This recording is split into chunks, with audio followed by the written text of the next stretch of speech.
All right. Thank you for joining us tonight for Slam Dunk, an event to celebrate March Madness with Jewish National Fund USA.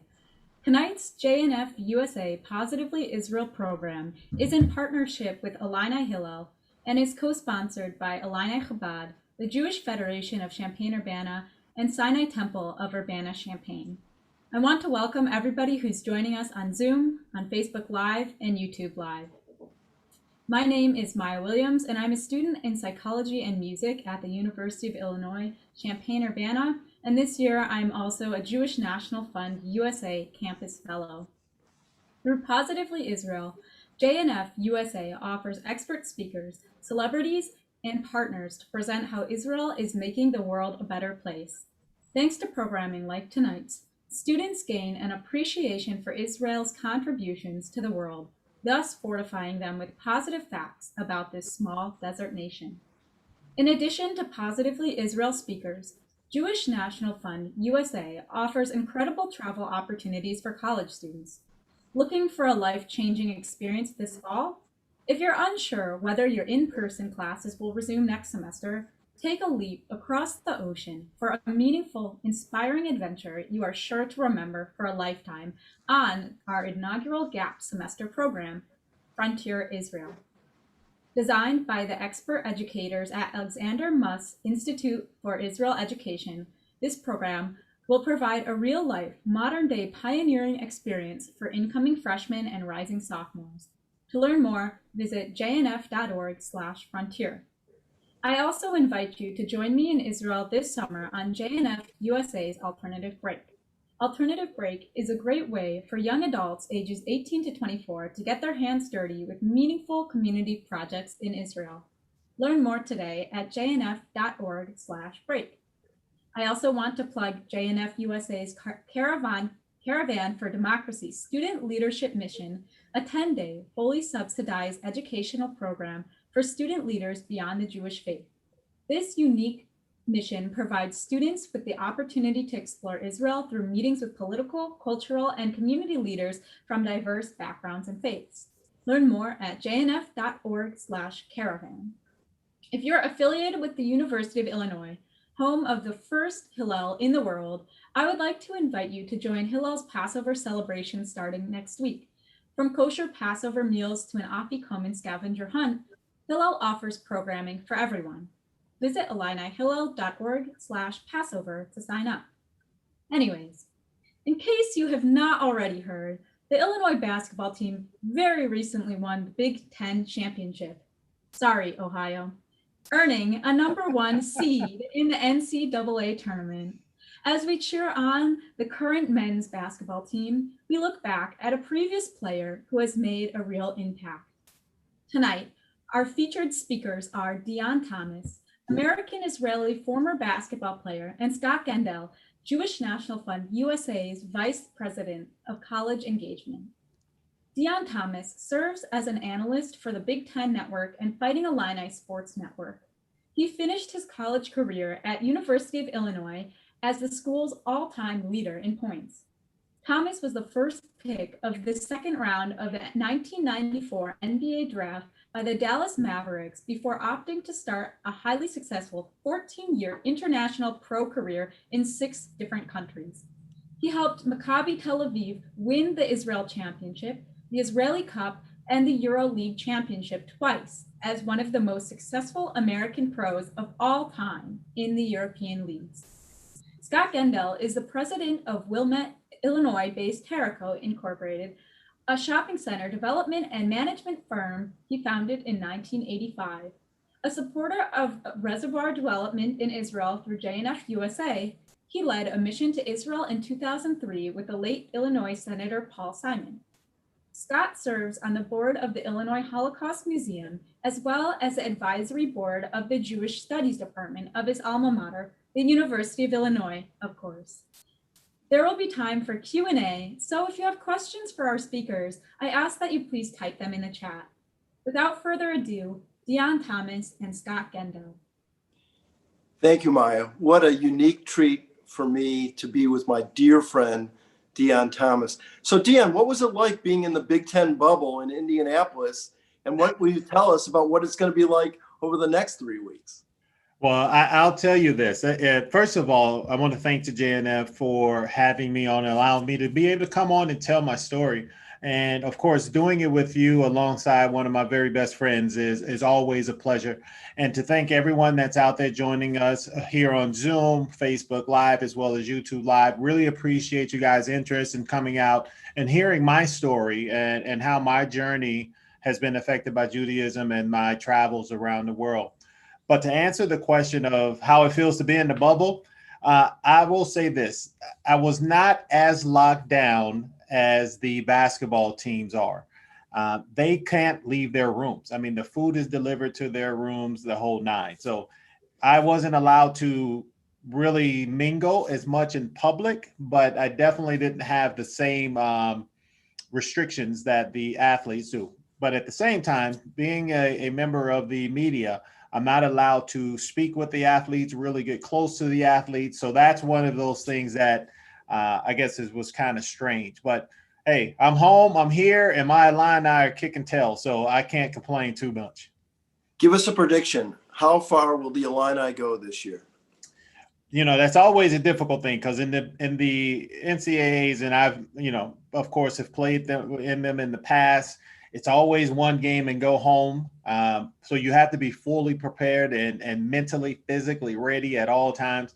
But I see my University of Illinois fighting a lot. Well, our University of Illinois fighting the Illini, making it to the championship game. And that game, I believe, will be played against Gonzaga. And I would love to say, and I feel it deep in my heart, that we will be bringing home our first national championship.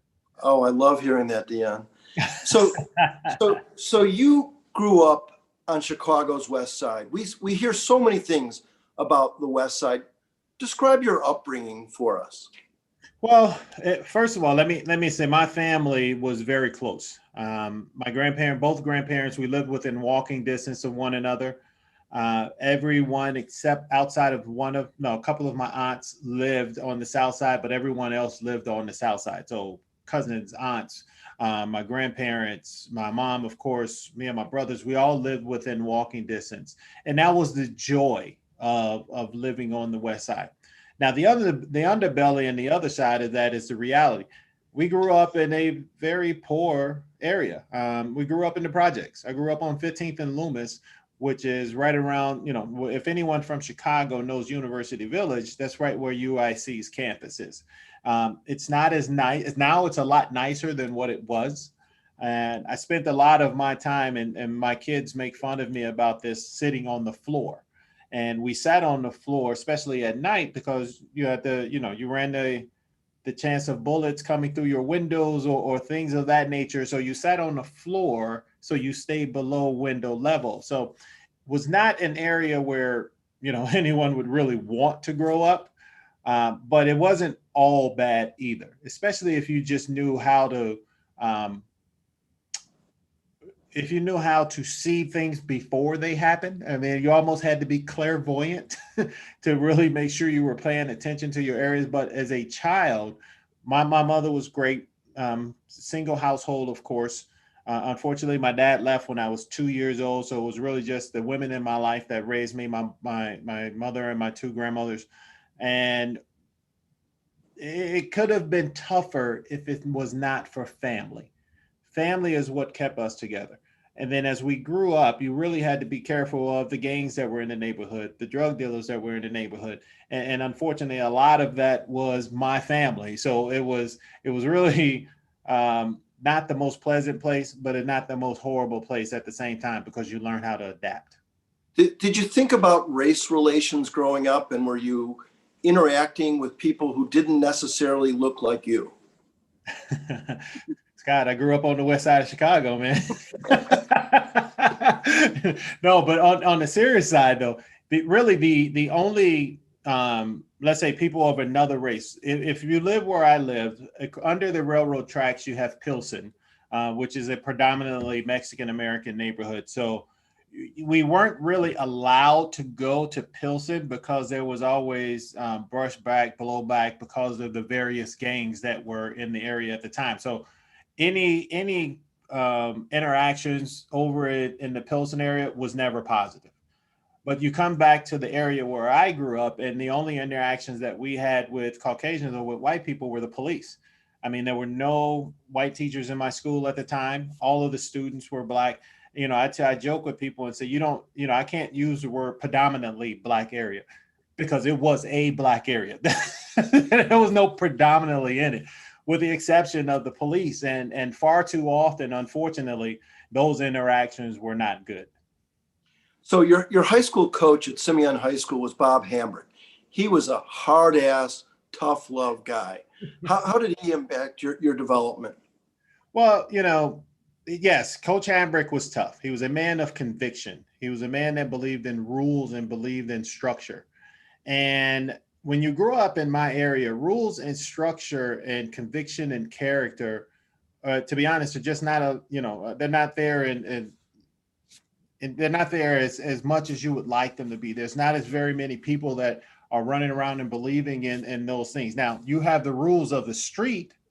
I mean, so you have to understand, where to go, what to do, what not to do, what colors to wear here, what colors not to wear there, how to wear your hat, how not to wear your hat, so you learn all of those things as you're growing up.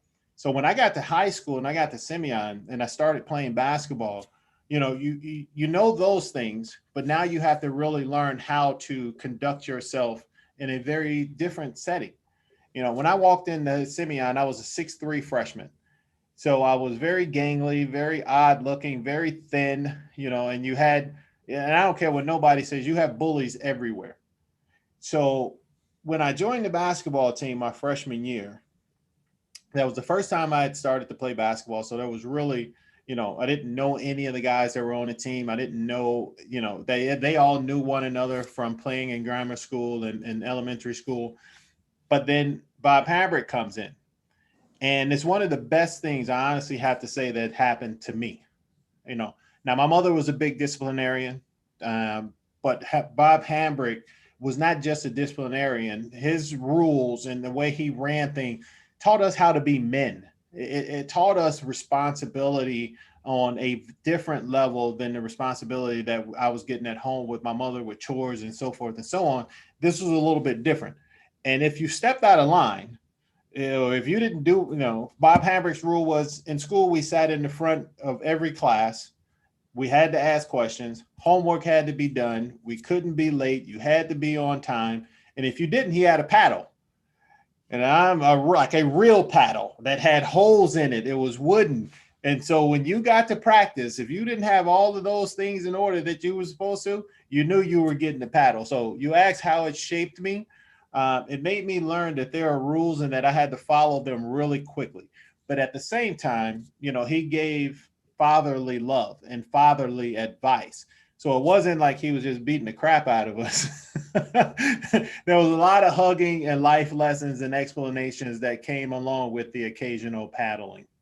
So you were preceded at Simeon by Nick Anderson, who was future Illini great pro with Orlando, and also Benji Wilson, who was tragically murdered. He was Player of the Year nationally. How did their experiences shape you for your time at Simeon? Well, let's start with Ben. Of course, I was in 8th grade when Ben was killed in 1984. But that previous year, I watched Ben play basketball when Simeon went to the state playoffs, and they played against Tim Hardaway, who was another great player out at Carver. And when my brother decided that I was going to play basketball, he chose Simeon because of Ben Wilson. Now, of course, my mother didn't know much about sports, so she wouldn't have known for me to go to Simeon or Robeson or Inglewood, which were the 3 schools that were within my district. So my brother chose Simeon because, one, he played against Ben Wilson and Simeon when he played basketball at Robeson. So he knew how good he was. When we watched him on television, he would point out Benji saying, hey, this is the guy you need to try to be like once you get to Simeon. So before I even knew him, he was kind of an icon. And, he was an icon in the city. He was the #1 basketball player in the country. When he died, Magic Johnson, Michael Jordan, and others were at this kid's funeral. And here he was, a 17-year-old kid. But that's just how That's how much game he had. And let's just be honest with it. So my brother says, hey, this is where you're going to go, because if Bob Hambrick can make a Ben Wilson, he can make a Deion Thomas. So it had already given me something to shoot for once I got there. Now, Nick Anderson was a senior my freshman year, highly recruited, highly touted by basically every school in the country. Nick was, and in my opinion, I know I'm the all-time leading scorer at the University of Illinois, but I have no problem saying that I think Nick Anderson, as far as I know, is the best basketball player to ever play at the University of Illinois. So again, setting high standards and finding people to follow and to mimic and how they do things and how they play the game was a huge part of what we did at Simeon. And I say that because Bob Hambrick had a way of doing things, and we call it the Simeon way. Coach Hambrick would take, I'm sorry, Scott, Coach Hambrick would take a freshman or an incoming freshman and pair him with an upperclassman. And so that upperclassman has to mentor the freshmen, teach them the game, how to play, whether it's footwork or whatever it is. You know, and Irvin Small was my freshman, was my upperclassman, but he was best friends with Nick Anderson. So I got to hang around these guys, watch these guys, and really imitate what they were doing, which ultimately, I believe, led to my success in high school. So then you go on to the University of Illinois, another tough love coach in Lou Henson. You were there at the same time as Stephen Bardo and Kendall Gill. How did that affect your development, not only as a basketball player, but as a man? Well, you know, and that's the joy of having upperclassmen. And as you mentioned, Steve Bardo was there, Kendall Gill was there, Nick Anderson was still around, because I went to school my freshman, the summer before my freshman year started. So I still had Irvin Small there, Marcus Liberty, a lot of guys that were from the state of Illinois that I had looked up to when I was in high school, that I had watched that 89 Flying Illini team. And I was really excited about being able to go there and play with those guys. So being able to hang out with them, you know, you get to see what it's like to be on a university campus, especially because it was a culture shock for me.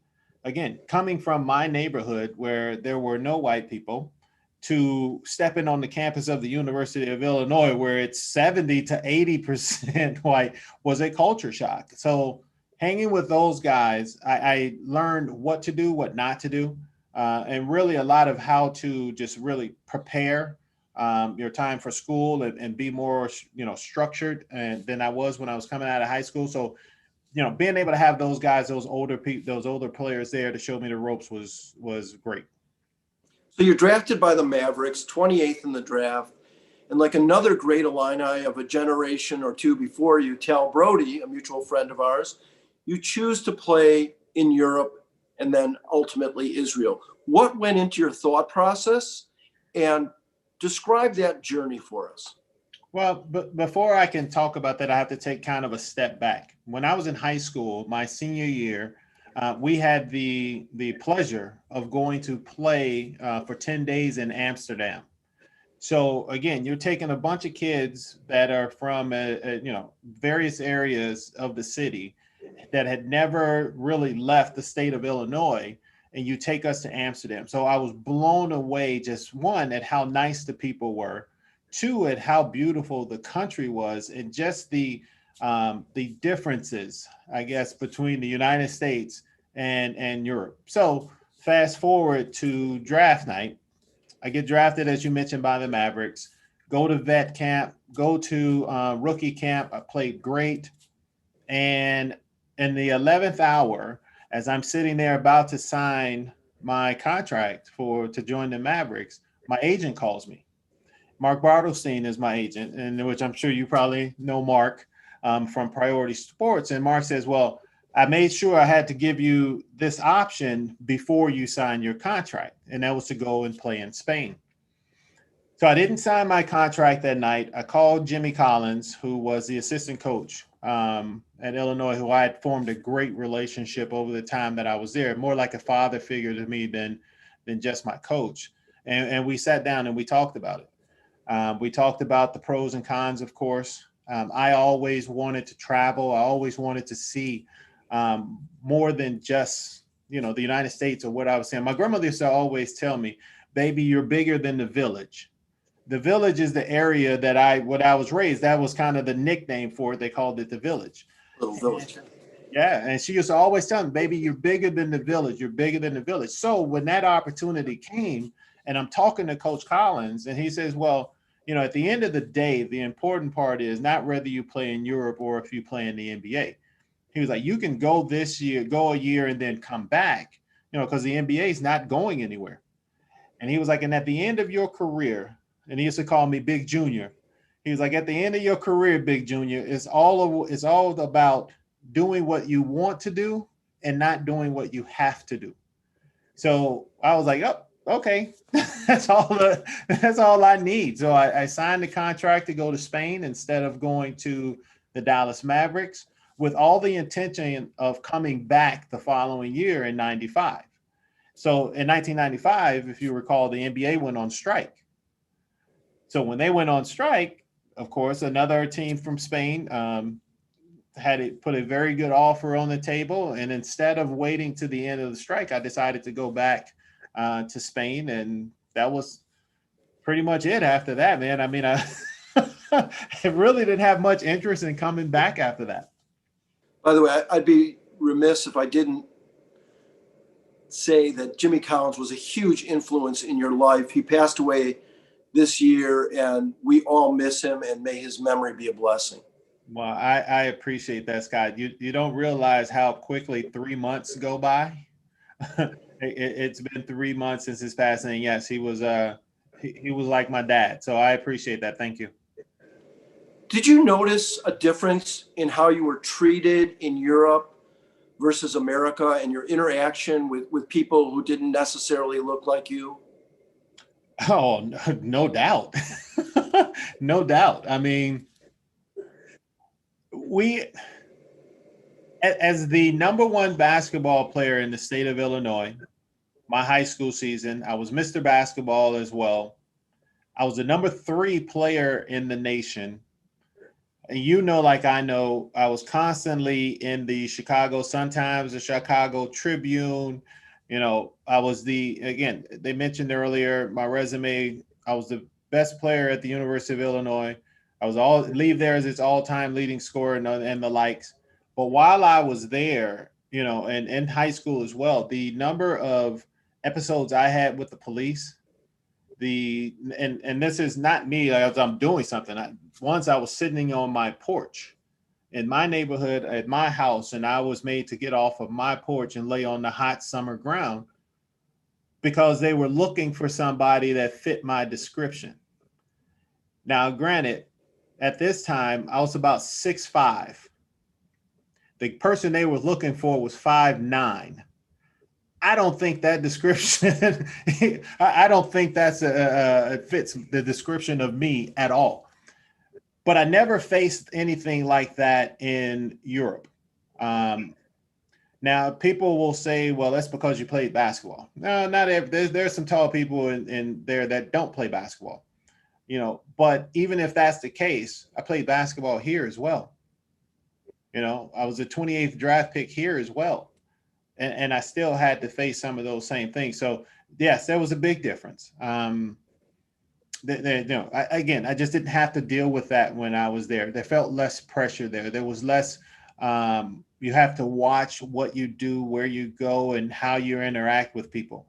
I mean, the police, and I keep bringing up the police, and I hate to do that because I don't want to demonize police officers, because my dad was a police officer, my brother was a police officer. So I don't want to demonize police officers. But when I didn't have to worry about when I was driving down the street and I saw a police car behind me if I was going to get pulled over or not. And here I am, I'm 50 years old, Scott, and I still getting the hairs on my arms stand up when that happens. So you've been married to a beautiful Israeli woman for over 20 years now, Daphna, and she's just lovely. How did you meet, and what was that like? Yeah, 22 years, man. And 22 years goes by in a blink of an eye. And I can honestly say, it doesn't feel like it's 22 years. And I married up, bro. She's a great person.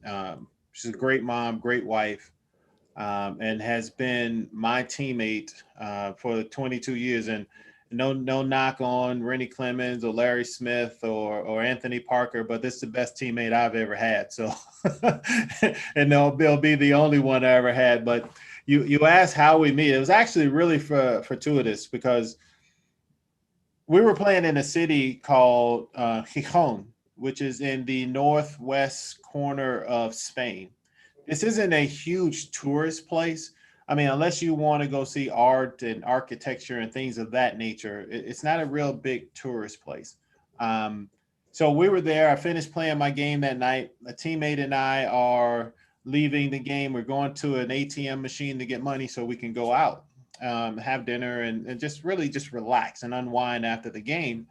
And I see this beautiful young lady walking down the street who reminded me of my favorite singer, which is Sade Adu. You know, for Sade, for those that don't know. So Daphne, she's coming down the street, hair pulled back in this beautiful ponytail. And I'm like, my gosh, she looks like Sade. And so there was no way in the world I was going to let her get by, just in case it was Sade. So, but I stepped in front of her and I was like, you know, I'm like, hola. And she looked at me and she was like, well, I don't speak Spanish. And I was like, good, because I don't either. You know, this was my second year in Spain. The only Spanish I knew was what I remembered from Sesame Street when I was a kid. And that would not have helped me in any situation whatsoever. So we began to talk and I asked her and her friend if they would join us. So we went out to dinner. We ended up going to a bar afterwards, or like I wouldn't call it a bar because I don't make it sound like it was a club, but it was an area where you could sit and just really talk and enjoy each other's company. It's music playing. So we actually ended up sitting out there for, to be honest, I don't know how long it was. It was just time to go. And I was like, man, we have to fly out. So we ended up having to leave and fly back to Girona, and her friends stayed there on vacation. And so we developed a long distance relationship after that, where we really just talked on the phone for like the next few months before we were able to see one another again. Did the fact that she was Israeli influence your decision to play for Maccabi Tel Aviv? Actually, no. We were comfortable in Spain. I was playing really well. I was one of the top players in the Spanish league, the ACB. I was doing extremely well financially, and she liked it there. I mean, she really enjoyed Spain. And, you know, when she wanted to go home, she would go over. It was only a 4-hour flight. You know, her mom and sister and brothers would come over and visit us there. So it was really it had no influence whatsoever. Actually, the funny thing was I got a phone call from David Blatt, who was the assistant coach at Maccabi, who went to Princeton, and you know, he's from the East Coast, played for one of the best coaches ever in the history of college sports with Pete Carell. And I get this call at 5:00 in the morning, and he calls me and he's like, may I speak to Dion? And I'm like, first of all, who is this calling me at 5:00 in the morning? You know, you're in Spain, you don't go to bed till 3-4 in the morning. So you calling me at 5, and I'm like, this is Dion. And he's like, I got a question. Well, first of all, he's like, this is David Blatt. And I'm like, who? And he says, well, I'm the coach at Maccabi Tel Aviv, and I had a question for you. And so I'm like, what's going on, coach? He says, well, do you want to win championships or continue to just make a boatload of money in Spain? I say, well, I want both. So if I can have both, I'm in. You know, so that's kind of how the conversation started with Maccabi, and I love my time there and go back every year as much as we can now. So your daughters were born in Israel, both of them? No, my oldest daughter, Gabrielle, was born in Spain. And my youngest daughter was born in Israel, in Tel Aviv. And how did your new in-laws welcome you, or was it a process? Well, let's just say this. Well, both girls, to finish off that first part, both girls were bat mitzvah in Israel. But how we got married, let's get back to that one first. And then that'll tell you how the process went. Okay. Because I played in Israel before playing for Maccabi Tel Aviv. I went to Israel for about 6 months after an injury.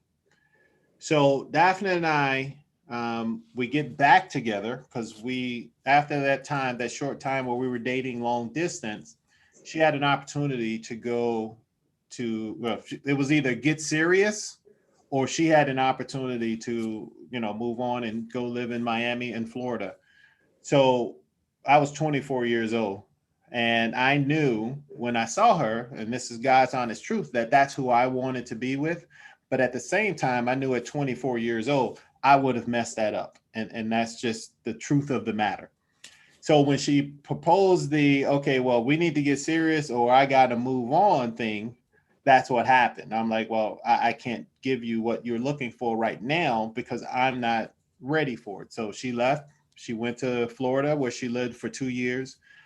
We spoke once in that 2 years, and that was at the very beginning.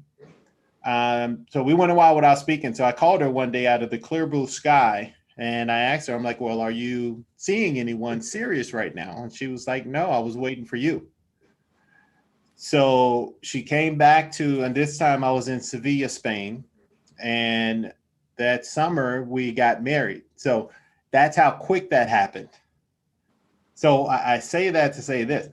Her parents weren't ready to have a son-in-law, and they didn't find out they had a son-in-law till we were already married. And then that summer I was injured. I had injured my back. So by the time basketball season rolled around, lo and behold, I'm going to play for Maccabi Rishon in Rishon LeZion, Israel. So she calls her parents and her family and says, well, you need to go and pick up my husband. And they're like, what? What are you talking about, husband? We thought you were just dating. What do you mean, husband? And that was that was the first time I met my in-laws in person. And I will tell you, my grandmother used an expression about being as nervous as a long-tailed cat in a room full of rocking chairs. When I got on that plane and then I got off that plane in Israel, I know we're on Zoom and Facebook Live, but I got to say it, I was scared shitless. I didn't, because you hear things, guys. You don't know how people are going to react. You don't know, again, where I come from, in my background, you hear that. I don't know how they're going to react to Daphne being married to a Black man. I had no clue. Couldn't have been more loving, more open. You would have thought they had known me my entire life, is how her parents, her brother and sister, her siblings, her cousins, and everyone treated me. And immediately I had one of those sighs where you could just breathe, and the feeling of just, love was crazy. Just amazing people. And I love them to death.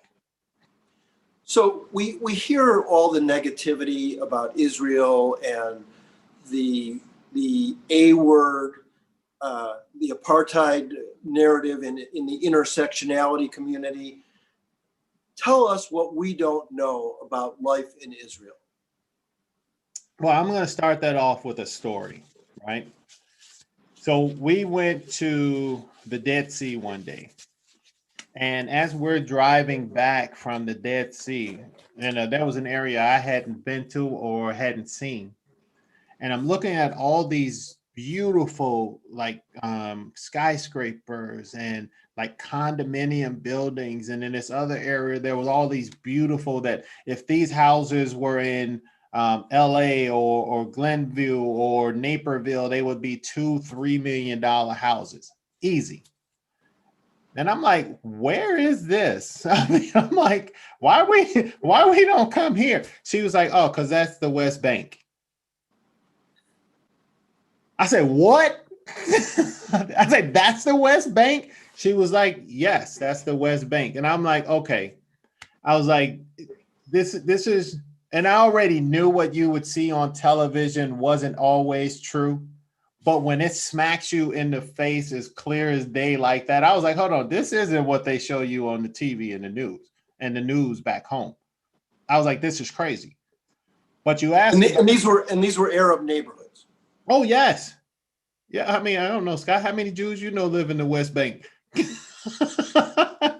I don't know any that live in the West Bank, but I'll say this: those the relationships are nothing like you see on TV. I mean, I wouldn't call it an apartheid country. I know several Arabs and Palestinians that lived in Haifa and Tel Aviv that were friends of mine that lived and worked in Tel Aviv and in Haifa. I mean, my buddy in Haifa, his dad, well, his grandfather opened that store and meat market that they had. So it's been in their family like 3-4 generations, and they live there just like anyone else. So, I try to tell people, don't always believe what you see on television or the crap you read on the internet until you witness it for yourself. Because my wife and I at that time had been married 15 years, maybe 15 years. And I had traveled all over Israel, and I'd met all kinds of people from all kinds of places and, all over there.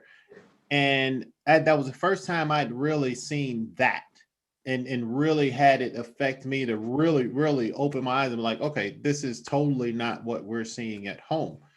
And that's even with meeting all of the people that I met. So I know, I'm just rambling now, but it's nothing like what you see on television.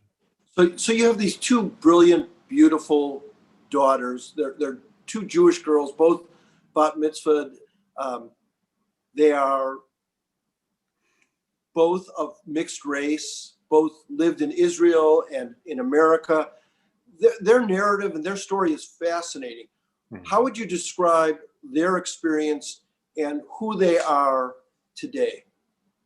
Oh my gosh, they are, and you said it. I am so super proud of the young women that they are becoming. They're both brilliant students. They are both great people with compassion, huge hearts, and willing to help and assist whoever, wherever they can. Um, but at the same time, here I had to have the discussion with them. And I would have the discussion with them because when they walk out of our front door, you mentioned that they're of mixed race and that they are, part Jewish. But when they walk out the door here, they're Black, and that's the way they're going to be treated, and that's the way they are. So we've had those conversations with them about how they could possibly be treated here in the United States. Never had to have that conversation with them when we go to Israel. As a matter of fact, I have to kind of beat the boys off with a stick when when we get over there, because they're not treated or looked at in any negative light. I mean, they have been amazingly, they're just so well-rounded of people. And I think part of that becomes because they have embraced their Israeli and Jewish heritage, as well as their Blackness. They fully understand who they are, because we constantly talk to them about it from the time they were born. Daphne and I had decided that they were going to speak Hebrew or learn Hebrew. So she's been speaking with them in Hebrew since they hit this earth. Now, my Hebrew is god awful, so I don't even try. It's not worse than Tal Brody's. Oh, for sure it's worse than Tal's. For sure. No doubt in my mind it's worse than Tal's. But but they're two rock stars, man. And they're two rock stars. And I have to take my hat off and give a lot of that 99.9% of that credit to their mom, because she's a rock star. She is. And before we open it up to questions, there's so much conversation about Black-Jewish relations in America. There was a long-time alliance between Blacks and Jews. How do we talk to both communities in a way that says it's not a zero-sum game? You can lift up another community without bringing down your community. And that's an important message. How would you message that to both communities? Well, I think that's That's something that we have to get beyond here in the United States, period. I mean, it's a huge conversation here that when you help someone else, that you're not taking away anything from you or from your people. A big part of that comes from, being able to have tough conversations, being able to talk about history, being able to talk about how relationships are formed. And that's where it comes from. A lot of people today, if you watch the news and things of those sorts, they tell you that there's no connection to our neighborhoods. Our communities and our neighborhoods have been connected since we all got here. Because and for example, where I live over in the village, it's right next to Jewtown. They ain't call it Jewtown because it was a derogative. It's not in a derogative term, but that's where the Jews lived and congregated. And then the blacks moved there, and we lived there together for many years now. Before people started to do better and move to different areas of the city. But at that time, our relationships have been strong the whole time, even through the civil rights movement and so forth and so on. Those things have to be talked about. Those things have those connections have to be reiterated over and over and over again to get people to understand that we're in this together. We always have been. We have shared histories. We have shared backgrounds. And until those conversations are had, then this is what people are going to continue to fall back on, unfortunately. We have a question from Elizabeth Vandermark. Was there anything that you struggled to adapt to when moving overseas? Or was there anything a culture shock from moving from the States? Well, I like those questions, and thank you very much. I appreciate them. I guess the adjustment was within me. As I mentioned before, when here in the United States, I worry constantly, and even today, when the police pull up behind me or they're driving, I get like extra. I won't say nervous, but I put both hands are on the steering wheel and making sure I'm going to the speed limit. Didn't have to do those things when I was in Europe, and I think that's something that I had to take a back seat and really relax and understand that okay, what happens there doesn't necessarily happen here, and how you deal with people, how people look at you, and how you feel about yourself when you're around these people. And these are some inner arguments that you had to work with and work out through yourself. So that was really the one of the differences. Now, of course, when I went over by the first time, I was by myself. So it was really the language barriers that you had to overcome. And again, I was in Spain for the first few years, and at that time, no one in Spain spoke English. Or very few. I had translators on the first first two teams that I played for. So then I took it up on myself to make sure that I learned the language. And once I learned the language, it opened a lot more doors, and I built a lot more relationships. So the cultural things, no, not so really, other than the language and really taking a step back from my inner self and understanding that everything is not the same as it is in the United States and there.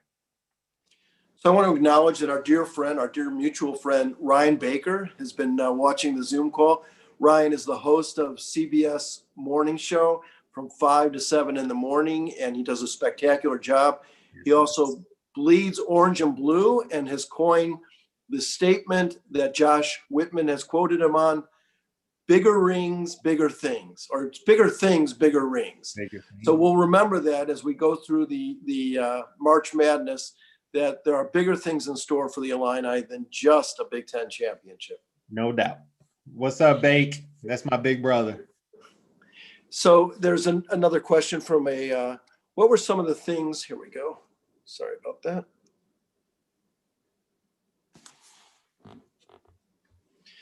So I know we've got another chat question here. Here we go. What were some of the challenges that you had to overcome as you pursued your dream to be a professional basketball player? That from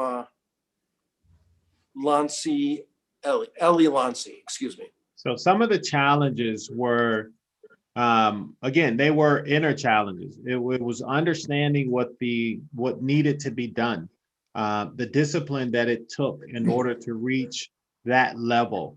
The practices that had to be put in, the study sessions that had to be put in, the understanding of the game and of the individuals and what it took to be there, and then taking all of that and actually working on it.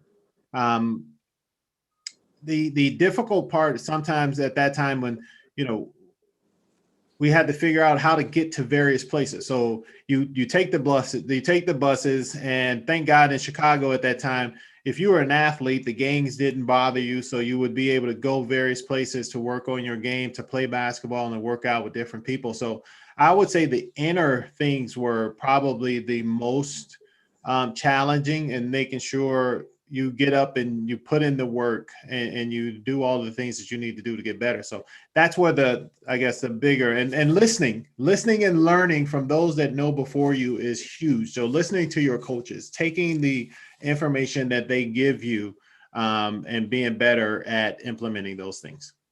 This question from Jennifer Sosnow wants to know about the BDS vote at the U of I campus, and was it different when you were on campus in terms of U.S.-Israel relations and student relations with the state of Israel? Wow. You know, I wish I had an answer for you on that, if it was different or not. When I was on campus, Jennifer, uh, there were about maybe 2,000, or maybe, no, probably less than that, African-American students. I was not, to coin the phrase that they're using today, woke enough to to really pay attention to the other things that were going on around me. I do not remember there being very, if any, anti-Semitic issues that were going on. I don't remember there being anyone, you know, like BDS or things on campus at that time. I will have to say I was really focused on getting and doing what I needed to do. So I wish I could answer that one a little bit clearer for you, because I just don't remember a lot of that going on right now. And I guess that's a good thing, because maybe it wasn't happening the way it is at today's level. So this question is from Roger Mudd. By the way, there was a famous newscaster in the 60s and 70s by the name of Roger Mudd. I'm wondering if this is your nom de guerre or if that's your real name. But he said, sorry if this was already covered, but Dion, did you convert to Judaism so we can claim you as one of our own? Well, you can claim me as one of your own anyway. I've been practicing the religion for 20 plus years. But I'll say this. No, I did not go through the full conversion. And the reason I didn't, Rabbi Penny, who's still my confidant down in Florida, I would bother the heck out of him every year, every summer, when I would come home to do the conversion. And Rabbi Penny looked at me one day and told me, as he was hanging the mezuzot in my house, he was like, Dion, he was like, you don't need to do that. He was like, you're honestly more Jewish than the Jews that are in my congregation. Now, personally, I found that funny, and I took a deep appreciation in it, because I think he understood how serious I was about it, and how serious we were in my family about our practice.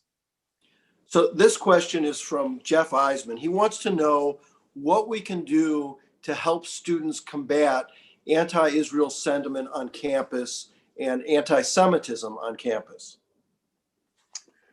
What can we do? There has to be more discussions. I believe that there has to be more discussions. I believe there has to be more education. I don't think a lot of the kids that are anti-Israel really understand. I think young people today grasp onto issues that they think they know about and haven't really done a lot of their homework about it. And I'll give you an example of what happened with me once. When I was coaching at UIC, there was a group on campus and they were protesting Israel. And as I'm walking across the quad, a young lady wanted to hand me a flyer. And I asked her, we began a conversation when she wanted to hand this to me. And I asked her if she had ever been to Israel. And she told me no. So I asked her, I'm like, well, if you've never been to Israel, then how could you possibly be out here demonstrating against Israel? It doesn't sound right. So she got a little snarky and was like, well, have you been there? And I was like, yes. I actually lived there for 5 years. You know, my wife is Israeli. I was like, so I've been there involved and I've seen what you're saying does not exist and that it's some type of, as you mentioned, apartheid country. I was like, I've been there. So unless you're there, then you can't actually run something down because you just don't know about it. And that's where the ignorance comes in, Scott, because I don't think here in this country, unfortunately, we do this far too often. We'll go and we'll believe what we see on Twitter, Facebook, and all these other things instead of doing our own homework, instead of going out and looking and exploring and appreciating our knowledge and what we gather. And that's where the biggest problem is. So to answer that question, what can we do? We need to have more forums like this. We need to have forums actually on campus. We need to have the tough conversations, because you don't get past it unless you have the tough conversation and try to get people to see through a different prism. And until we do that, then we're just going to continue to have the same problems, whether it's anti-Semitism or racism. We're going to continue to have the same thing.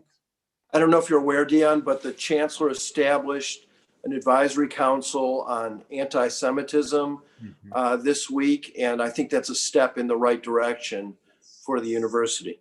Agreed. I think it's something that's well deserved, and that doesn't surprise me. Chancellor Jones is, I believe in him and his direction, and that he understands this. I mean, there is some things that have to be done, and this is. So you're aware I'm on the board of the Illinois Holocaust Museum, and we had our virtual dinner last week, and Kareem Abdul, and someone asked him, well, what can we do to bridge the gap? And Kareem had a simple and eloquent answer. He said, make friends with someone who doesn't look like you. And I thought that was so brilliant and so simple. Yes. And I'd like to say that on a personal level, that there's communities in Chicago. And the final question is, what message would you impart on the Jewish and pro-Israel community that can help grow trust between people of different backgrounds? And I love what Kareem Abdul-Jabbar said. When I've hosted a couple of diversity and inclusion of Illinois, and I've had people ask me that question. His answer was the exact same question, was the exact same answer that I gave. But I prefaced it with a question and asked people, how many people do you know out circles that don't look like you, that may not speak your language, or any of the above? That's what we do. And that's what you have to do. You have to develop relationships with people that are outside your comfort zone. And this is why I say you have the tough conversations. Most people are afraid to walk up to people that they don't know, that stop them from branching out to others. It's not the other person, it's them, and it's within them. So until we can get over our inner fears and open up to people and be vulnerable with people, that's the way you solve these issues. You solve these issues through conversation. You solve these issues through getting to know someone that does not look like you, that doesn't have the same religion as you, that doesn't have the same background that you come from. People look at diversity as if this is how you reach greatness. You can't do everything that you do in your individual way every day. Because if not, then you stay the exact same person you are every day. When you as a person expand who you are by doing different things, you become a better person.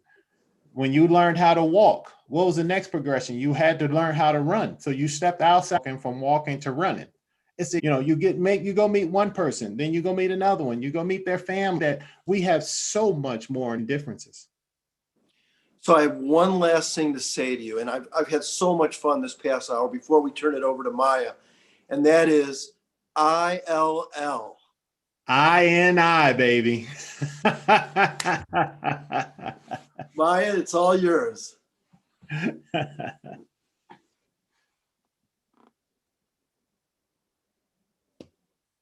Right. Trying to start my video, but it says the host has, okay, here we go. All right. Hi, everyone. I want to thank Scott and Dion for providing a glimpse into Dion's upbringing in Chicago's West Side. his esteemed basketball career, his relationship to Judaism, and for highlighting the relations and shared values between the American Jewish and Black communities. If you were inspired by Dion's story of getting involved in Israel, Jewish National Fund USA is building a campus in Beersheba for new conversations on unity, destiny, and leadership. We are looking for students to submit ideas for the Envision Tomorrow's Israel competition or to join focus groups for the campus. Check out zionistvillage.jnf.org. Again, if you're looking to travel to Israel, I encourage you to register for Alternative Break at jnf.org/break or apply to Caravan for Democracy at jnf.org/caravan. Thank you, Jewish National Fund USA and Hillel at the University of Illinois for making this Positively Israel program. Thank you to Illini Chabad, the Jewish Federation of Champaign-Urbana, and Sinai Temple of Urbana-Champaign for sponsoring. Thank you to all who have joined us tonight. To those who celebrate, I want to wish you a happy Passover. And for my current Illini Hillel family, students, don't forget to register for meals at Hillel. And good night to everyone. Good night, everyone. Thank you.